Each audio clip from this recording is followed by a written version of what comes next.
وہ اہانا کے پاس ایک نئی زندگی گزارنے کے عزم سے آیا تھا۔ وہ اپنی بہن کے کیے کی سزا دینا رات کو اپنی بہن کے کیے کی سزا اہانا کو دیتا رہا، اور جب اسے اپنی غلطی کا احساس ہوا تب وہ اس سے دور چلی گئی، اتنی دور کہ کبھی واپس نہ آئی۔ اہانا کے ساتھ کیے گئے ظلموں میں اسے ساری زندگی کے لیے تنہا کر دیا۔ کوئی عورت اس کے دل میں وہ مقام نہ بنا سکی جو اہانا کا تھا۔ وہ خود بھی اہانا کی جگہ کسی کو نہ دے پایا، جو جگہ وہ اہانا کو بھی نہ دے پایا تھا۔ صبح ہوتے ہی دھڑکن کی پارٹی کی تیاریاں شروع ہو گئیں۔ اس پارٹی میں گھر کے علاوہ اور کوئی باہر کا انسان نہ تھا۔ کہنے کو یہ صرف گھر میں ایک چھوٹی سی ہی پارٹی تھی، لیکن اس کی تیاری کسی بہت بڑی محفل کی طرح کی گئی تھی۔ رضوانہ پھوپھو نے بھی اسے وش کیا تھا، لیکن ان سے گفٹ مانگنے کی غلطی دھڑکن نے نہیں کی تھی۔ جب سے اس کا نکاح کردم سے ہوا تھا، وہ خود ہی ان کا کھچا کھچا رویہ نوٹ کر چکی تھی۔ پہلے تو اسے بہت برا لگا، لیکن اب اسے اس بات کا برا نہیں لگتا۔ اس کی شادی دادا سائیں کی مرضی سے ہوئی تھی، اس لیے اگر گھر میں اس وجہ سے اس سے کسی کا موڈ آف ہے تو اس میں دھڑکن کی کوئی غلطی نہیں ہے۔ لیکن وہ چاہ کر بھی لاپرواہ نہیں ہو سکتی تھی، کیونکہ جب وہ یہاں آئی تھی پھوپھو اس سے اتنے پیار سے ملی تھی کہ وہ خود ہی انہیں چاہنے لگی تھی۔ اب ان کا رویہ اسے ہرٹ کرتا تھا۔ وہ بنا کسی غلطی کے ان کی ناپسندیدگی کا شکار ہوئی تھی۔ ملک سائیں، مجھے لگتا ہے کہ اماں سائیں کو شہر بڑے ہسپتال میں شفٹ کر دینا چاہیے۔ ان کی طبیعت دن بدن بگڑتی جا رہی ہے، اس کے خاندانی ملازم نے آ کر کہا تھا۔ اماں سائیں بار بار ایک ہی بات کر رہی ہیں، جبکہ میں ان کو سمجھا چکا ہوں کہ قاسم شاہ اپنے پوتے اور اپنی نوازی کو ہم سے نہیں ملنے دے گا۔ وہ مجھ سے میری بیٹی کو دور رکھ کر اپنی بیٹی کا بدلہ نکال رہا ہے۔ میری وجہ سے اہانا نہیں رہی، میں نے اس پر بہت ستم ڈھائے ہیں، بہت ظلم کیا ہے، اور اب وہی وہ میری بیٹی کے ساتھ کر رہا ہے۔ میری معصوم بچی کی شادی اس نے اپنے پوتے سے کر دی، لیکن وہ مجھے نہیں جانتا۔ میں اتنی آسانی سے اپنی بیٹی کو خود سے دور نہیں جانے دوں گا۔ میں جان سے مار ڈالوں گا اس کے پوتے کو۔ میں اپنی بیٹی کو خود آزادی دلواؤں گا۔ میں اپنی بیٹی پر دن رات ستم نہیں ہونے دوں گا۔ مجھے پتا ہے مقدم شاہ نے میری بیٹی سے شادی صرف اپنا بدلہ پورا کرنے کے لیے کی ہے۔ اپنے باپ کی موت کا بدلہ لینے کے لیے اس نے میری بیٹی کو استعمال کیا ہے، لیکن میں ایسا نہیں ہونے دوں گا۔ اگر میری بیٹی کی آزادی کی قیمت مقدم شاہ کی موت ہے تو مجھے اسے جان سے مارنے پر بھی کوئی افسوس نہیں ہوگا۔ حوریہ، میرے کپڑے نہیں مل رہے۔ یہ تیسری بار ہوا تھا جب حوریہ نے کچن میں قدم رکھا اور مقدم نے پھر آواز دے کر اسے کمرے میں بلا لیا۔ مقدم سائیں سامنے تو رکھے ہوئے ہیں۔ اس نے دروازے سے ہی بیڈ پر پڑے کپڑوں کی طرف اشارہ کیا اور پلٹ گئی۔ ابھی اس نے کچن کے دروازے پر قدم رکھا ہی تھا۔ حوریہ، میرا والیٹ نہیں مل رہا۔ ایک اور آواز نے اسے پلٹنے پر مجبور کر دیا۔ یہ چوتھی دفعہ تھا جب وہ کمرے میں آئی۔ اس نے کمرے میں آ کر دیکھا کپڑے ویسے ہی بیڈ پر پڑے تھے، جبکہ وہ آرام سے بیڈ پر لیٹا فون پر کچھ کر رہا تھا۔ حوریہ کو کام کرتے دیکھ کر فون ایک طرف رکھ کر وہ حوریہ کو نظروں کے حصار میں لے کر مسکرانے لگا۔ حوریہ آگے بڑھی، ڈریسنگ ٹیبل سے اس کا والیٹ اور گھڑی اٹھا کر بیڈ پر اس کے کپڑوں کے ساتھ رکھا اور پھر اندر جا کر اس کے لیے جوتے نکال کر لائی۔ وہ لا کر اس کے کپڑوں کے ساتھ زمین پر رکھ دیے۔ آپ کا پرفیوم، باڈی سپرے اور سگریٹ اور باقی سب کچھ یہاں سامنے ہے۔ اب میں جا رہی ہوں، خبردار جو مجھے آواز آئی۔ آج دھڑکن کی برتھ ڈے ہے اور مجھے بہت کام ہے۔ اچھے بچوں کی طرح جلدی سے تیار ہو کر باہر آ جائیں۔ حوریہ نے اسے وارن کرتے ہوئے کہا تو وہ مسکراتے ہوئے سر کو خم دیتا اسے جانے کی اجازت دے چکا تھا، جبکہ اس کا یہ حکم چلاتا انداز اس کے دل پر بجلیاں گرا رہا تھا۔ حوریہ مسکراتے ہوئے باہر جا چکی تھی۔ ہائے میرے دل کا قرار، وہ زیر لب بڑبڑاتا اٹھ کر تیار ہونے لگا۔ دھڑکن، یہ بلی کس نے دی؟ حوریہ نے پوچھا۔ وہی جو مجھے سب سے زیادہ پیار کرتے ہیں، دھڑکن نے شرماتے ہوئے کہا۔ نانا سائیں نے؟ حوریہ نے گیس کیا۔ رونگ، دھڑکن نے نفی میں سر ہلاتے ہوئے کہا۔ احمد ماموں نے؟ حوریہ جلدی سے بولی۔ پھر رونگ، دھڑکن نے پھر سے نفی میں سر ہلایا۔ جو تمہیں سب سے زیادہ پیار کرتی ہیں، سویرا دیدا؟ حوریہ نے ایک اور گیس کیا۔ اوہو دیدا، اپنی سوچ کو تھوڑا آگے بڑھائیں، ایک ہی جگہ اپنی سوچ کو رکھ کر بیٹھ جاتی ہیں۔ کچھ بڑا سوچیں، کچھ نیا سوچیں۔ دھڑکن نے اسے حوصلہ دیتے ہوئے گیس کرنے کا ایک اور موقع دیا۔ جو تمہیں سب سے زیادہ پیار کرتے ہیں؟ حوریہ نہیں سمجھ پائی تھی کہ یہ کیوٹ سی کیٹی اسے کس نے دی ہے۔ کردم لالا، سویرا نے دھڑکن کے کمرے کے دروازے پر رک کر کہا اور مسکراتے ہوئے اندر چلی آئی۔ کیا تمہیں یہ کیٹی کردم لالا نے دی ہے؟ مجھے یقین نہیں آ رہا، حوریہ نے بے یقینی سے کہا تھا۔ وہی تو، یقین تو مجھے بھی نہیں آ رہا تھا، لیکن جب میں نے اسے ٹچ کیا اور اس نے آگے سے میاؤں کر کے مجھے ہائے بولا تو مجھے یقین کرنا پڑا۔ دھڑکن نے اپنی کیٹی کے نرم و نازک سفید روئی جیسے بالوں کو سہلاتے ہوئے کہا۔ ماشاءاللہ، اب تو کردم لالا تمہاری پسند بھی جان گئے ہیں، حوریہ نے خوشی سے کہا۔ جاننے گے زبردستی مجبور کر کے لیا ہے یہ گفٹ، ورنہ وہ تو نہ جانے کون کون سے رسم و رواج نبھانے کے چکر میں تھے۔ اور میں نے مقدم لالا کو بھی فون کر کے کہا تھا کہ میری دیدہ کو گفٹ دیں۔ دیکھا آپ کی بہن پلس نند پلس بھابھی نے کیسے کتنا پرانا رواج ختم کر دیا، دھڑکن نے اتراتے ہوئے کہا، جس پر حوریہ اور سویرا نے باقاعدہ اس کے لیے تالیاں بجا کر اس کی حوصلہ افزائی کی تھی۔ کردم تم نے کیا گفٹ دیا دھڑکن کو؟ دادا سائیں سب کے ساتھ باہر لاؤنج میں بیٹھے تھے جب اچانک انہوں نے کردم سے پوچھا۔ دادا سائیں اس وقت میں بہت بیزی ہوں، پہلے ہی زمینوں کے بہت بڑے مسائل چل رہے ہیں، میرے پاس ان فضولیات کے لیے ٹائم نہیں ہے، اور فکر نہ کریں دے دیا ہے میں نے اسے تحفہ، کردم لا تعلقی کا اظہار کرتے ہوئے بولا۔ وہ ابھی بھی چودھری سے مل کر واپس آیا تھا۔ ویسے دادا سائیں آپ لوگ دھڑکن کو بچی کر کر کے بالکل ہی بچہ بناتے جا رہے ہیں، اسے تھوڑا میچور کیجئے، بچوں کی طرح اس کی ساری باتیں مان کر آپ لوگ اس میں بچپنا زیادہ لا رہے ہیں، کردم نے اپنے فون پر مصروف انداز میں کہا۔ ہاں بالکل ٹھیک کہہ رہے ہیں کردم سائیں، مقدم نے بات میں حصہ لیا، لیکن ماشاءاللہ سے آپ نے جو اسے گفٹ دیا ہے اس سے وہ جلدی میچور ہو جائے گی، ہوپ سو اس سے اسے عقل آ جائے اور وہ زیادہ سمجھداری والے کام کرے۔ مقدم نے اپنی ہنسی دبائی تھی جبکہ کردم پچھتا رہا تھا کہ آخر اس نے بتایا ہی کیوں کہ کردم نے دھڑکن کو ایک بلی کا بچہ گفٹ میں دیا ہے۔ خیر چھوڑو ان سب باتوں کو، کردم گاؤں میں سبھی گھروں میں شادی کے کارڈ بھجوا دیے گئے ہیں، رخصتی کل ہی ہوگی اور کسی کو کوئی اعتراض نہیں ہے اس سے، احمد شاہ نے انہیں موضوع سے ہٹاتے ہوئے بتایا۔ ان کی بات سن کر کردم کے چہرے پر ایک مسکراہٹ آئی تھی۔ تو انتظار ختم ہوا، تو کل میں تمہیں بتاؤں گا دھڑکن سائیں کہ تم کردم شاہ کے لیے کیا ہو۔ حویلی میں ہر کوئی مصروف تھا، ہر کسی کو اپنی اپنی تیاری کی پڑی تھی، جبکہ دھڑکن نے تو اپنی کیٹی کے لیے بھی نئے کپڑے بنوائے تھے۔ بابا نے پوچھا کہ یہ کیٹی اسے کس نے لا کر دی ہے تو دھڑکن نے کہا اسی نے جو اسے سب سے زیادہ محبت کرتا ہے، لیکن پھر بابا سائیں کو یہ بھی پتا تھا کہ آخر وہ شخص کون ہے جس نے اسے یہ کیٹی لا کر دی ہے۔ دھڑکن نے پہلے تو بہت نخرے دکھائے، لیکن پھر اس نے بتا ہی دیا کہ یہ کیٹی اسے کردم نے لا کر دی ہے۔ دوپہر میں وہ ان سب چیزوں کو فضول کہہ رہا تھا، ہاں شاید یہ فضول ہو چکا ہوگا دھڑکن کو دینے کے بعد، کیونکہ کردم سائیں کوئی فضول کام نہیں کرتے۔ پھر احمد شاہ نے بھی اس کا ذکر کسی کے سامنے نہیں کیا۔ دادا سائیں کو یہی لگا کہ یہ کیٹی دھڑکن نے خود منگوائی ہے، کیونکہ کردم سے انہیں اس طرح کی کوئی امید نہ تھی۔ گھر کے سبھی ملازم حویلی کو سجانے میں مصروف تھے۔ تائشہ تو اپنے کمرے سے نہیں نکل رہی تھی، جبکہ رضوانہ پھپھو سب کو دکھانے کے لیے کردم کی خوشی میں خوش ہونے کی کوشش کر رہی تھی۔ سویرا ہر کام میں حصہ لے رہی تھی، اور دھڑکن کو چھیڑنے میں سب سے زیادہ اہم کردار ادا کر رہی تھی۔ سویرا میں آنے والے بدلاؤ کو گھر میں سب نے نوٹ کیا تھا، لیکن اس سب کے باوجود دادا سائیں اس سے بالکل بات نہیں کرتے تھے۔ سویرا نے ان کے پاس جا کر ان سے بات کرنے کی کوشش کی، لیکن دادا سائیں اسے اگنور کر گئے۔ دادا سائیں کا کھچا کھچا انداز سویرا نے نوٹ کر لیا تھا، اسی لیے انہیں دوبارہ مخاطب کرنے کی غلطی اس نے نہیں کی، جبکہ سویرا اب حوریہ سے بھی بہت زیادہ پیار سے بات کر رہی تھی۔ اس سے پہلے اس نے حوریہ سے کبھی اس طرح سے بات نہیں کی تھی، اب تو وہ حوریہ سے بھی دوستی کر چکی تھی۔ جو بھی تھا اب وہ سب گھر والوں کی فکر کرنے لگی تھی، سب سے زیادہ نازیہ کی، وہ ان کا بہت خیال رکھتی۔ نازیہ کو بھی سویرا بہت اچھی لگنے لگی تھی، وہ زیادہ وقت اسی کے ساتھ گزارتی، جبکہ حوریہ کے ساتھ نازیہ چاہ کر بھی نارمل رویہ نہیں رکھ سکتی تھی۔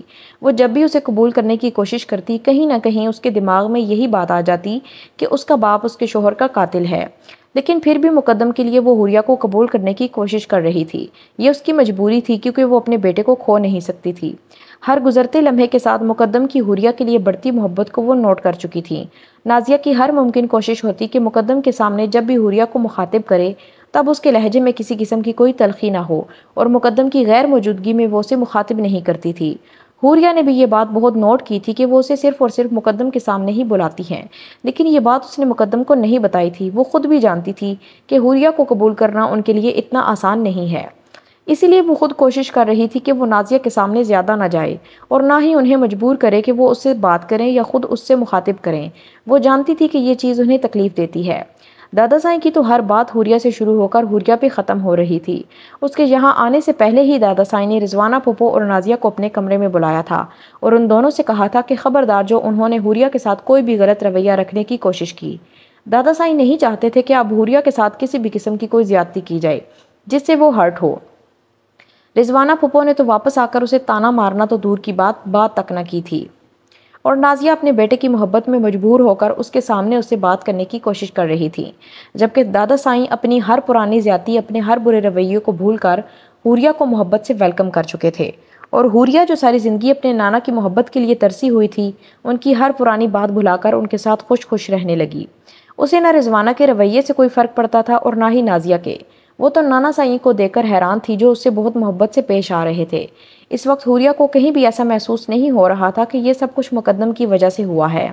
ایسا محسوس ہو رہا تھا کہ نانا سائیں کے دل میں اپنے آپ ہی اللہ نے اس کے لیے محبت ڈال دی ہے۔ آج سالگرہ تو دھڑکن کی تھی، مگر کھانے کی ساری ڈشیں نانا سائیں کے حکم پر حوریہ کی پسند کی بنائی گئی تھیں، جبکہ دھڑکن بھی دادا سائیں کو حوریہ سے اس طرح سے پیار سے بات کرتے دیکھ کر بہت خوش تھی۔ وہ جب سے آئی تھی دادا سائیں کو حوریہ سے کھچا کھچا نوٹ کر چکی تھی۔ اس نے کئی بار حوریہ سے وجہ بھی جاننا چاہی، لیکن وہ اسے باتوں میں لگا کر کبھی اصل بات نہ بتاتی تھی۔ پھر ایک دن اسے خود ہی سب کچھ پتہ چل گیا، جس دن دادا سائیں نے اسے کمرے سے باتیں سنا کر نکالا تھا۔ اس دن اس نے احمد شاہ کے کمرے میں جا کر ان سے سب کچھ پتہ کر لیا تھا۔ حوریہ تو جب سے مقدم گھر سے گیا تھا تب سے ہی اس کے انتظار میں بیٹھی تھی کہ کب وہ واپس آئے اور کب وہ اسے دادا سائیں کے بارے میں سب کچھ بتائیں کہ کس طرح سے دادا سائیں نے اس سے محبت سے بات کی، ہر بات میں اس سے رائے مانگی، اور یہ تک کہہ دیا کہ اب حوریہ چاہے اہانہ کے کمرے میں جا سکتی ہے، وہاں بیٹھ سکتی ہے، حتیٰ کہ وہاں رہ بھی سکتی ہے۔ حوریہ کی خوشی کی تو مانو کوئی انتہا ہی نہ تھی۔ دادا سائیں کی اجازت کے بعد وہ تھوڑی دیر اہانہ کے کمرے میں بھی گئی تھی۔ اس کی پرانی چیزیں دیکھتے اسی محسوس کرتی، نہ جانے کتنی دیر وہ اس کے کمرے میں روتی رہی، جب نانا سائیں وہاں آئے اور اسے اپنے سینے سے لگایا۔ یہ وہ واحد غم تھا جو نانا سائیں اور حوریہ کا ایک سا تھا۔ اس غم پر دونوں کا برابر کا حصہ تھا، برابر کا حق تھا، اور آج یہ حق 19 سال کے بعد حوریہ کو نانا سائیں نے دیا تھا۔ مقدم تو صبح ہوتے ہی اسے تنگ کرتے ہوئے اپنے کام پر جا چکا تھا۔ اتنے دنوں سے کردم سب کچھ اکیلے سنبھال رہا تھا، لیکن اب کردم کی شادی ہو رہی تھی تو مقدم نے فیصلہ کیا تھا کہ وہ اس پر زیادہ بوجھ نہیں ڈالے گا، بلکہ دادا سائیں کے کہنے پر سب کچھ خود ہی سنبھالنے کی کوشش کرے گا۔ اور اس وقت اسے صبح کے گئے ہوئے رات کے 8 بج چکے تھے اور وہ ابھی تک واپس نہ آیا تھا، جبکہ پارٹی کے نام پر دھڑکن اور سویرا نے ملازماؤں کے ساتھ مل کر تھوڑی بہت مستی کی تھی، جس میں حوریہ بھی شامل تھی۔ دھڑکن کی پارٹی بھی بالکل دھڑکن جیسی تھی، اس میں گھر کا کوئی بڑا شامل نہ تھا، بس رنگ برنگی کھانے بنائے گئے تھے، گھر ہی کی ملازمہ کے ساتھ گیمز کھیلی گئیں اور اینڈ پر شاہی کھانا کھا کر کیک کاٹ دیا گیا۔ اس کی بچکانہ پارٹی میں کوئی بھی بڑا شامل نہ تھا، کیونکہ دھڑکن کا کیک تو سب کل رات کو ہی کاٹ چکے تھے، جبکہ اس خاندان میں کبھی برتھ ڈے پارٹی نہیں منائی گئی تھی۔ اس گھر میں یہ خوشی کا دن صرف اپنوں کے ساتھ ہی منایا جاتا تھا، لیکن پھر بھی دھڑکن کو اس کی پارٹی کرنے کی اجازت دے دی گئی۔ آج کی تاریخ میں عائشہ اپنے کمرے سے باہر نہ نکلی، شاید یہ اس کی زندگی میں سیاہ دن تھا۔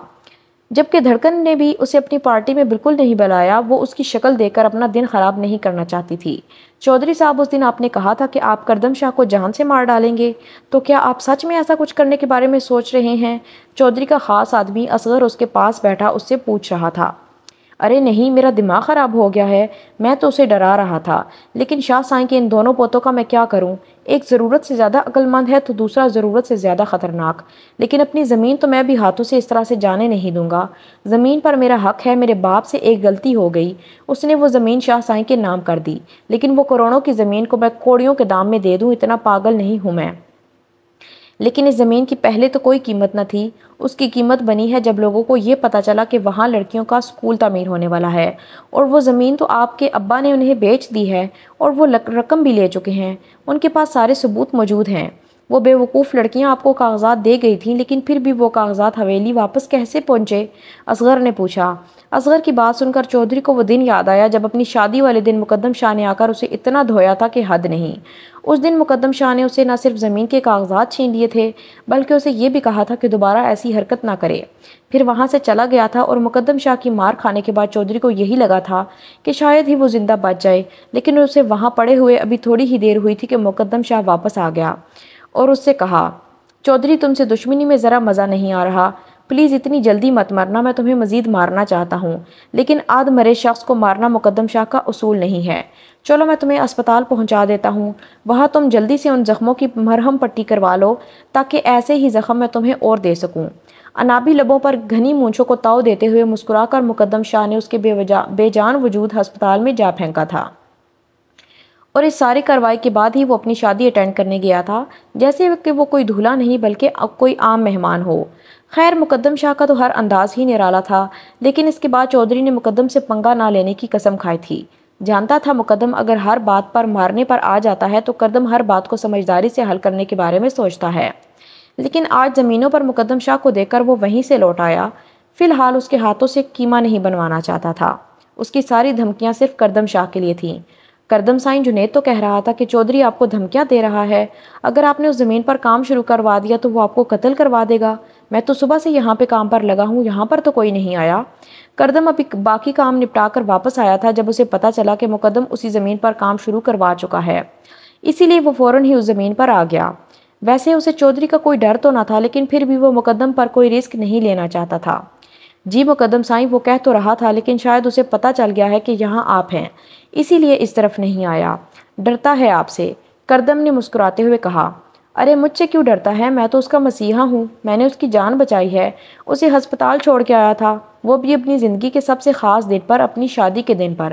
کوئی کرتا ہے کیا کسی کے لیے اس طرح؟ لیکن میں نے کیا، مقدم نے اسے سمجھاتے ہوئے کہا۔ لیکن آپ نے ایسا کیوں کیا؟ کیا یہ بتانا آپ پسند کریں گے؟ کردن اب بھی مسکرا رہا تھا۔ اس کی جان بچانے کے لیے؟ مقدم نے یقین دلانا چاہا۔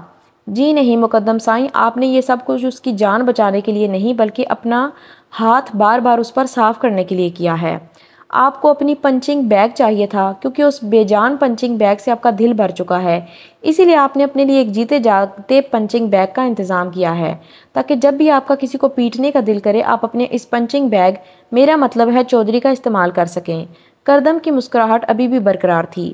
ویسے ایسا کچھ نہیں ہے، لیکن اگر آپ کو ایسا لگتا ہے تو میں آپ کی سوچ کو بدل نہیں سکتا، مقدم نے اپنی مسکراہٹ دباتے ہوئے کہا تھا، جبکہ اس کے اس انداز پر کردم قہقہا لگا کر ہنس دیا۔ سب کچھ تیار ہے نا؟